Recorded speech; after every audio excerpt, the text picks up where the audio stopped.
responded to the events that unfolded on Reconciliation Day, the 16th of December. In a media note published just a short while ago by the Office of Spokesperson for the Department of State, titled Doxing and Harassment of American Officials by the South African. In mid-December 2025, an unexpected diplomatic crisis erupted between the United States and South Africa, not over war, trade, or sanctions, but over an incident that occurred inside a single building in Johannesburg. South African authorities carried out an immigration raid at a center linked to a U.S. refugee program. Within hours, Washington accused Pretoria of detaining American officials and allowing their passport details to be leaked to the public. The response from the Trump administration was immediate and severe: find those responsible or face serious consequences. At the center of the storm are two presidents, Donald Trump and Cyril Ramaphosa, and two completely different versions of the same event.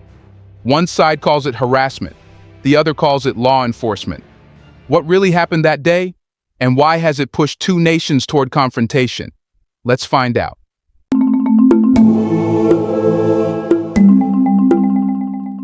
It was supposed to be an ordinary day in Johannesburg. No protests outside, no breaking news alerts, just a quiet building where people sat filling forms, answering questions, hoping for a future somewhere else. The place was being used to process refugee applications for a group that has become politically sensitive in recent months: Afrikaners, white South Africans whom Donald Trump's administration claims are facing persecution and deserve fast-track entry into the United States. Then the doors opened, not for applicants, but for South African officials. Immigration officers moved in quickly. Inside, they found 7 Kenyan nationals working at the center. According to authorities, they were in the country on tourist visas, but were doing paid work, which is illegal under South African law. The officers did what the law allows them to do. They arrested the 7 workers on the spot. Later, the government announced that the Kenyans would be deported and banned from returning for 5 years. At that moment, it still looked like a routine enforcement action. No politics, no diplomacy, just immigration law being applied. But inside the same building, 2 people did not fit that picture. 2 American officials were also present at the center. They weren't hiding. They weren't working illegally. They were there as part of the U.S. government's refugee processing mission. When the officers moved through the building, the Americans were stopped too. Their identities were checked. For a short time, they were not free to leave. In South African terms, this was a brief detention during verification. In American eyes, this would soon become something much bigger. Because when you briefly detain foreign officials, even for minutes, it carries weight. Still, nothing explosive had happened yet. No handcuffs, no charges. The Americans were released, the Kenyans were taken away, the raid ended. Johannesburg moved on. But then came the detail that turned this from a local story into an international one. Sometime after the raid, the passport details of the 2 U.S. officials appeared in public. Names, numbers, personal information that should only exist in secure government systems. Suddenly, what had been an internal immigration operation became something else entirely. In diplomatic culture, leaking passport information is not just sloppy, it's dangerous. It exposes people. It signals hostility. It suggests someone wanted those officials to be seen, known, and identified. And once those details were out, there was no pulling them back. By the time news of the leak reached Washington, the story had already changed shape. It was no longer just about 7 Kenyans and visa rules. It was now about whether American officials had been targeted, whether their safety had been compromised, and whether a foreign government had crossed a red line. The building in Johannesburg had faded into the background. The spotlight was now on Pretoria. And the question hanging in the air was simple but explosive. Was this just a messy immigration raid that went wrong? Or had South Africa just picked a fight with the United States? It looked like a red line had been crossed, at least from Washington's point of view. Within hours of learning that American passport details had been exposed, the tone from the Trump administration hardened. This was no longer treated as an internal South African matter. The U.S. State Department stepped in, and when it didn't whisper, it warned. A formal statement came out from the Secretary of State. The words were sharp and deliberate.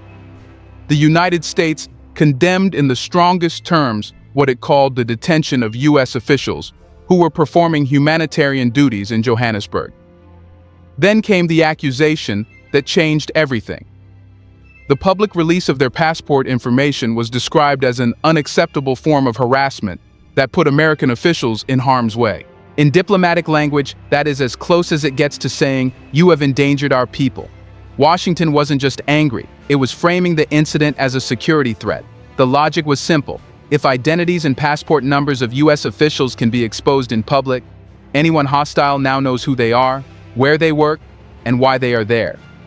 That turns paperwork into vulnerability. And then came the warning. The State Department said South Africa must immediately identify and hold accountable those responsible for the doxing.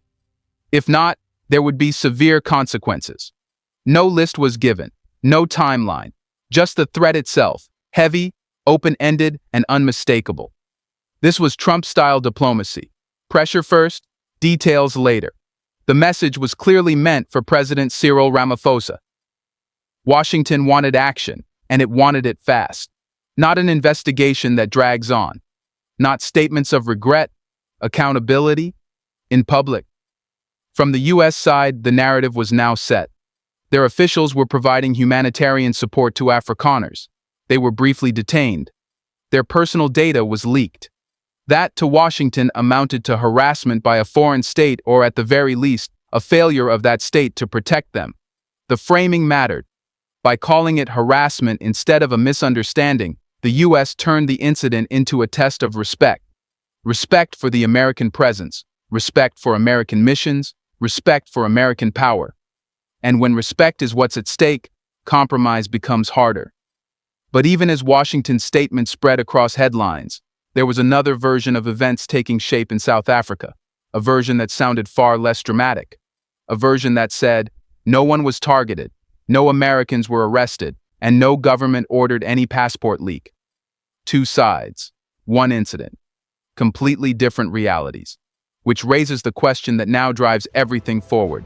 Was South Africa really harassing U.S. officials?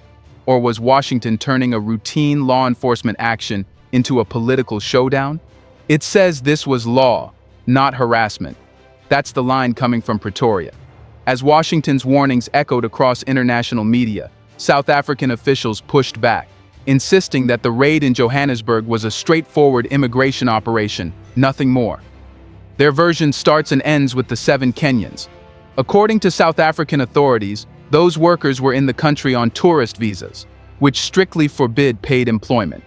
Yet they were found working inside the refugee processing center. Under South African law, that is a clear violation. So the officers did what they are mandated to do. They arrested them, processed them, and later announced they would be deported and barred from returning for 5 years. From this perspective, the raid wasn't political.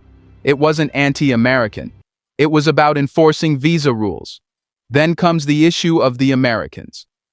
Pretoria's position is that the 2 U.S. officials were never arrested. They were briefly stopped while officers verified identities during the operation. That, South Africa argues, is standard procedure during raids where multiple foreign nationals are present. Once verified, the Americans were allowed to go. No charges, no custody, no intent to detain. In other words, what Washington calls detention, Pretoria calls identity checks. And then there's the most explosive part, the leaked passport details. Here, South Africa denies state involvement. Officials have said the government did not authorize any release of U.S. passport information and that the matter is under investigation. They argue that blaming the South African state for a leak without proof is unfair and politically motivated. From Pretoria's point of view, the U.S. jumped straight to accusations instead of waiting for facts. But beyond the technicalities, there is something deeper in South Africa's response. A question of sovereignty. South African leaders see Washington's statement, especially the phrase severe consequences, as pressure, not partnership. To them, it sounds like a powerful country telling an African state how to run its own affairs. And in a nation shaped by colonialism and apartheid, that tone carries historical weight. The argument is simple. If South Africa cannot enforce its immigration laws on its own soil without being threatened, then what does sovereignty even mean? Pretoria is also wary of the bigger picture. The refugee center wasn't just any office. It was linked to a U.S. program that claims Afrikaners are being persecuted, a claim South Africa strongly rejects. So when Washington frames the raid as harassment, many in Pretoria hear something else. An attempt to protect a political narrative rather than respect local law. In their eyes, the U.S. isn't defending officials, it's defending a story. And that is why South Africa refuses to accept the label of harassment, because to do so would mean admitting not just a mistake, but wrongdoing, which brings the crisis to its real fault line. If both sides are convinced they are right, then is this really about a raid and leaked passports, or about a much deeper battle over who gets to define the truth? Let's pause for a second to say, big thank you to the Black Culture Diary community, where Black voices, stories, and legacies are preserved and amplified. By becoming a member, you're not just supporting the channel, you're becoming part of a powerful cultural movement. Let's continue. It was always about Afrikaners. The raid, the passports, the statements, all of it sits on top of a much older and far more sensitive argument between Washington and Pretoria. Months before the Johannesburg incident, Donald Trump had already put South Africa in his crosshairs. He repeatedly claimed that white South Africans, especially Afrikaner farmers, were being persecuted, attacked, and having their land taken by the state. He framed it as a moral crisis, a group, he said, the world was ignoring. President Cyril Ramaphosa rejected those claims outright, insisting South Africa does not persecute any racial group and that its land reform policies follow the Constitution. But Trump didn't stop at words. His administration opened a special refugee pathway for Afrikaners, treating them as a priority group for resettlement in the United States. On top of that, scholarships were promised to Afrikaner youth. The message was clear. America was stepping in where, in Trump's view, South Africa had failed. To Pretoria, that felt like an insult, not just to policy but to identity. South Africa's post-apartheid story is built on the idea of a multiracial democracy that moved beyond racial rule. For a U.S. president to suggest that white citizens now need rescue cuts straight through that narrative. So when a refugee center linked to this program appeared on South African soil, it was never going to be politically neutral. From Washington's side, that center represented humanitarian action. From Pretoria's side, it represented foreign interference, a foreign government operating a politically charged program inside its borders, based on claims South Africa says are false. That's why the raid landed so heavily. To U.S. officials, South Africa wasn't just enforcing visa rules. It was disrupting a mission tied to Trump's flagship narrative about Afrikaner persecution. And once the passport details leaked, Washington could frame the whole thing as harassment, even intimidation. To South Africa, the U.S. wasn't just protecting its staff. It was using them as leverage to shield a controversial policy and to pressure Pretoria into silence. Both sides were no longer arguing about facts. They were arguing about the meaning. Is the center a humanitarian lifeline or a political provocation? Is the raid law enforcement or obstruction? Is the leak a rogue act or a hostile signal? Once Afrikaners entered the picture, the story stopped being technical and became ideological. And ideology doesn't compromise easily. By the time Trump's administration issued its warning, this was no longer a dispute that could be solved by an apology or a quiet investigation. It had become a test of which narrative would dominate, Trump's claim of persecution or Ramaphosa's defense of South African sovereignty. And when narratives harden like that, the next move is rarely calm. So the question that follows is inevitable. Once this turned into a battle of narratives and power, what did Trump do to force South Africa's hand? Here's a reminder to please like and share the video and subscribe to our channel to watch more videos on Black culture, history, civilization, and identity. Let's continue now. He turned it into a warning heard around the world. Once the Trump administration decided this was no longer just a misunderstanding but a challenge to its authority and narrative, it went public, loudly. Through the U.S. State Department, Washington demanded that South Africa immediately identify and hold accountable those responsible for leaking the passport details of the two American officials. The language was not cooperative, it was commanding. The statement made it clear that this was not a request between equals, it was a demand backed by power. Then came the phrase that changed the temperature of the entire crisis: severe consequences.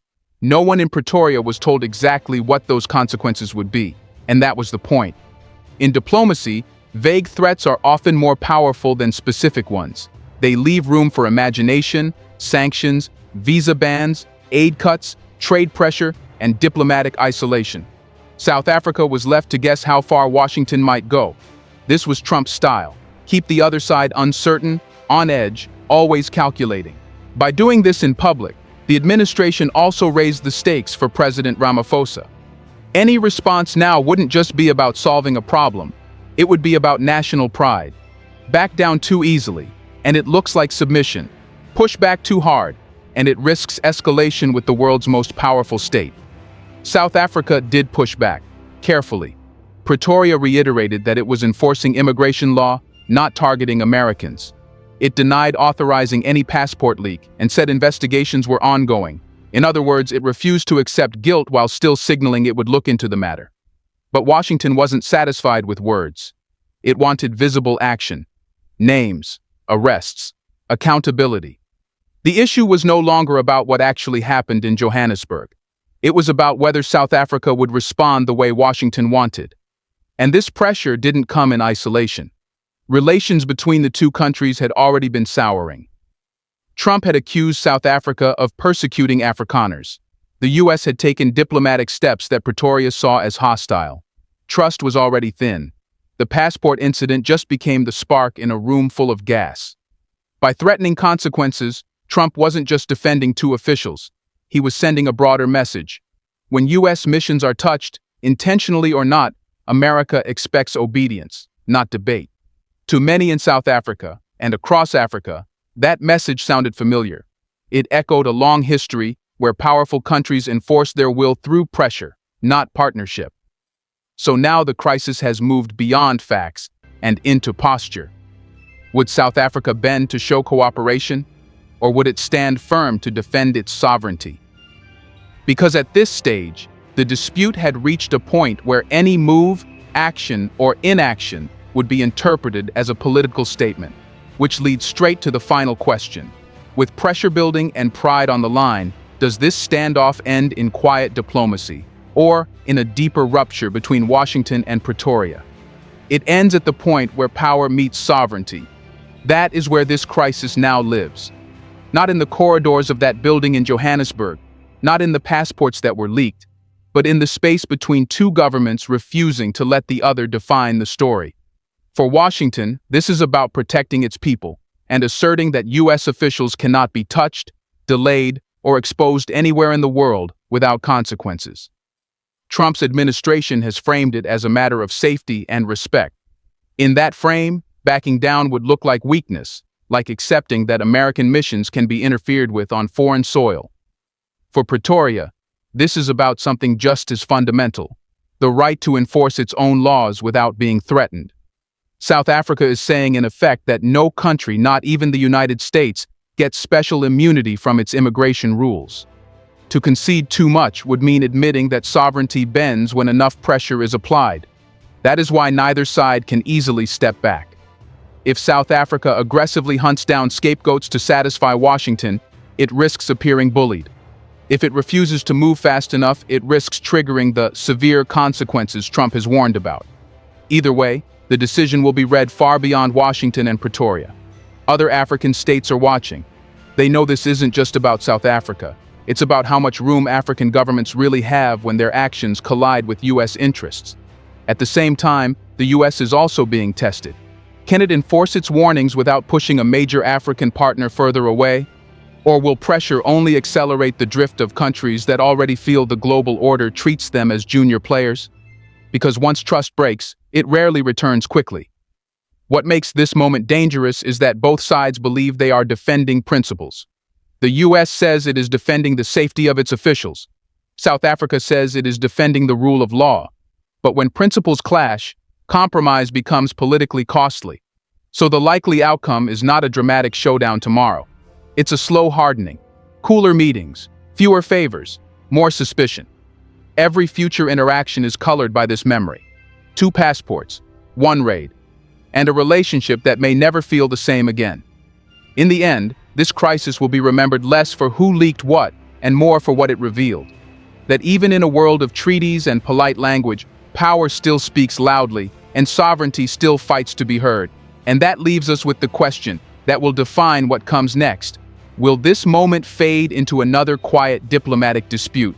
Let us know in the comment section. Or will it mark the beginning of a deeper break between the United States and South Africa that reshapes how both sides deal with each other in the years ahead? Do you want to watch more videos like this one?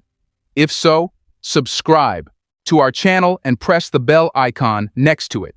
We have decided to bring videos on something nobody talks about: the Black culture, civilization, history, and evidence about how glorious Blacks have been. Thanks for watching, and until the next video, stay tuned.